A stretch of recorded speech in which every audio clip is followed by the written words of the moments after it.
Hey everybody, it's Eric from EPautos.com, your libertarian car guy. Wanted to talk briefly about something that I think people might be interested in knowing about, and I'm using one of my personal vehicles here to demonstrate and or make the point, and let me pan down to show you what I'm talking about.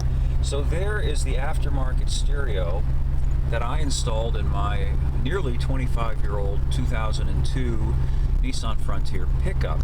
One of the great things about vehicles from that period, I'm talking about roughly speaking the late 90s into the early mid-2000s, is that the audio systems in the vehicles, the ones that came with from the factory, are easily replaceable, which is a good thing because most of the audio systems from that era had CD players or tape players. They certainly did not have Bluetooth, so you can't use devices to stream music with them.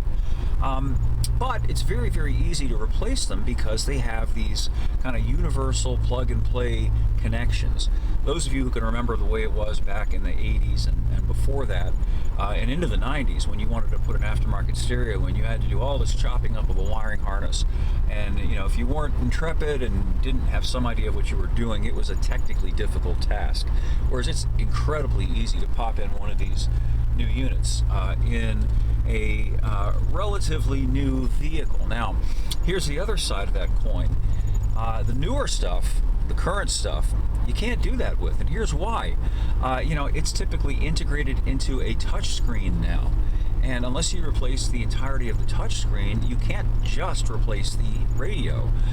Put another way, they don't have a simple head unit, like this anymore. That's what that is. That's the head unit.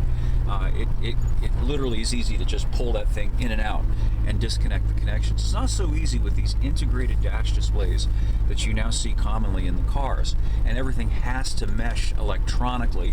Well, not just electronically, but also in terms of software and so on. With the computer, because everything is connected to the computer. So, it's a different matter now. When you buy, when these modern vehicles, the new ones, become used vehicles, you might get stuck with whatever the audio system is. You can't really upgrade them easily or inexpensively as you could in the past. Again, it's one of the things that I really like about vehicles that were made circa the late 90s, the early 2000s, like my truck, in that in every meaningful way, it's modern. In the sense that it has a fuel-injected engine, starts right up, totally reliable, hardly ever needs anything other than oil and filter changes and a very occasional spark plug change. No significant maintenance. It's not like it was driving a car back in the 60s and the 70s and even into the 80s when, if you were to drive a car like one that was built during that time today and compare it with a modern car, you would notice the difference. You got to set the choke, you got to wait for the engine to warm up. And all of those things can be fun, but again, you're aware that you're driving an older vehicle. This thing's very old. Hell, it's almost an antique, my O2 truck, I mean. And yet, I drive new cars every week to write about them and review them on the site, and it doesn't feel like an older vehicle at all, and I've got a modern stereo, and I could put a really good stereo in this thing if I wanted to.